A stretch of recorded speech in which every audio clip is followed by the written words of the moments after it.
보증 성분 양을 꼭 확인하셔라 라고 말씀을 꼭 드리는 겁니다. 근데 보증 성분량만 확인하시기엔 좀 맹점이 좀 존재하긴 합니다.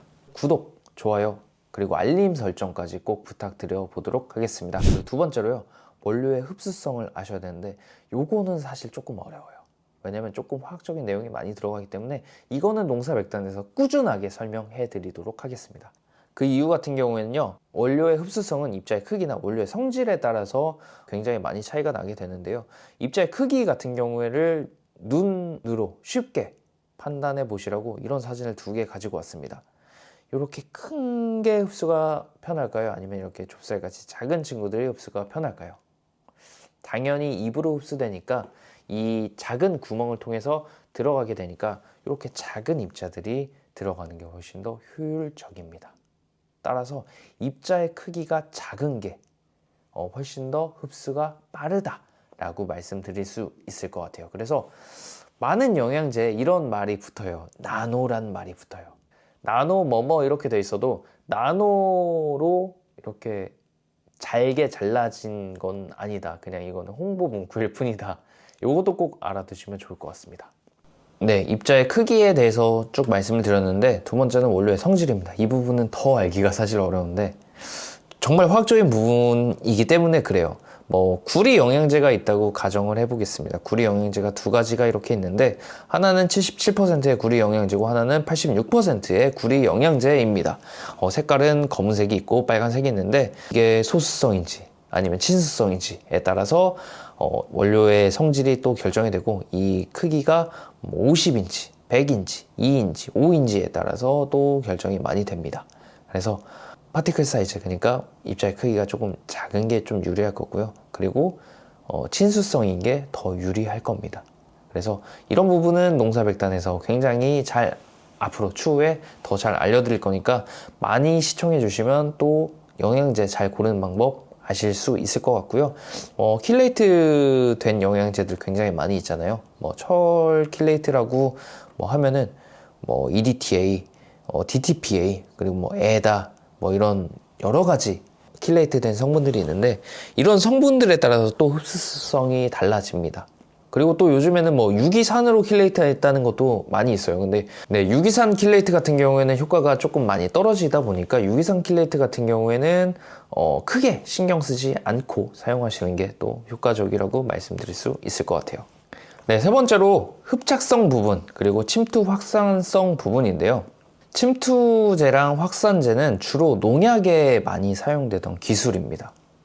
아시겠지만 이제 농약이 이렇게 잘 묻고 잘 퍼지고 해야 효과가 발휘되잖아요. 이제 영양제에서도 이런 기술들이 많이 접목이 되기 시작했습니다. 그래서 비가 오는 환경에서 잘 붙어 있을 수 있는가, 바람이 부는 환경에서도 입에 잘 붙어 있을 수 있는가, 증발이 빠른 환경에서도 피해를 주지 않고 입으로 잘 흡수될 수 있는가, 이런 부분들이 꼭 필요할 거고요. 그리고 입에 고루고루 잘 퍼질 수 있는가, 접촉 면적이 증가하면 증가할수록 흡수가 더 빠를 거니까요. 그리고 돋보기 효과 방지라고 적어놨는데, 이렇게 돋보기 효과가 되면 이렇게 이쪽에 빛이 쏴지면 여기에 모이면서 여기가 타는 증상이 발생할 수도 있습니다. 그래서 이런 잎에 뿌리는 것 같은 경우에는 꼭 확산제가 들어있어 가지고 입에 쭉 퍼져서 흡수되는 게 훨씬 더 효과적이고 피해도 덜 주는 확산제가 꼭 필요하다라고 말씀드릴 수 있겠고요.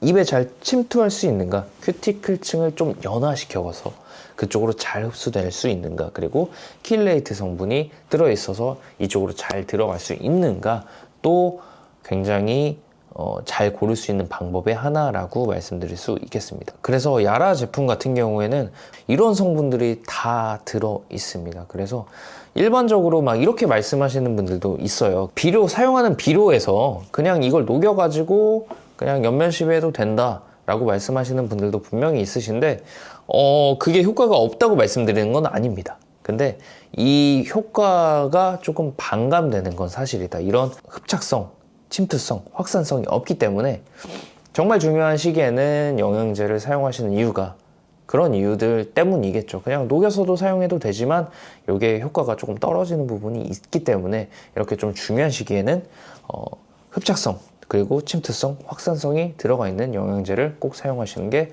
좋다. 그리고 같은 가격이라면 흡착성, 침투성, 그리고 확산성이 꼭 있는 제품을 사용하시는 게 훨씬 더 좋은 영양제를 고르는 방법이다 라고 말씀드릴 수 있겠습니다.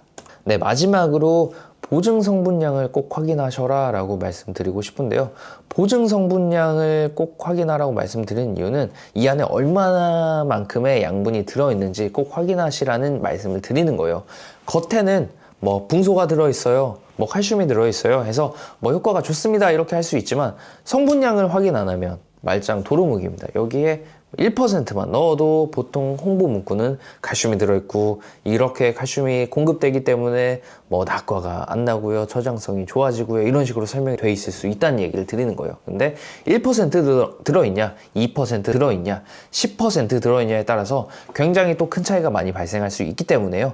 보증 성분량을 꼭 확인하셔라 라고 말씀을 꼭 드리는 겁니다. 근데 보증 성분량만 확인하시기엔 좀 맹점이 좀 존재하긴 합니다.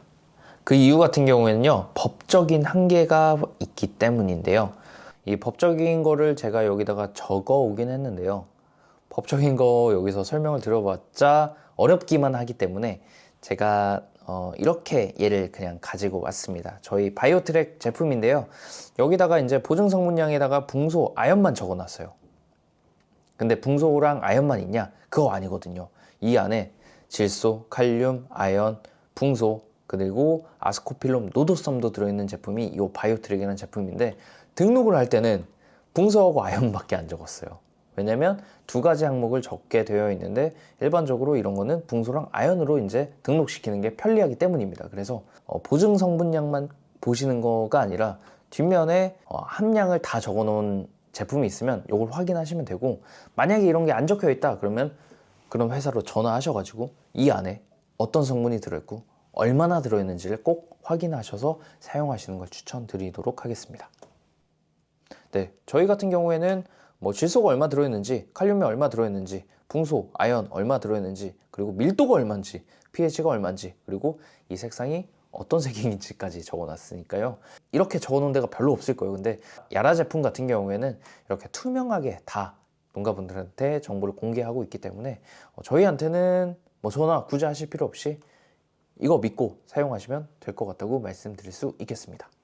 네, 여기까지 제가 영양제에 대해서 설명드렸고 어떤 영양제를 고르는 게 좋은지에 대해서까지 설명을 드려봤습니다. 다음 시간에는요, 영양제 성분에 대해서 말씀을 드려볼 건데요. 이 댓글 정말 신경 쓰였어요. 이게 무슨 원료로 어떻게 만들어진 건지 내용도 없고 설명도 없고 그냥 좋다고만 합니다.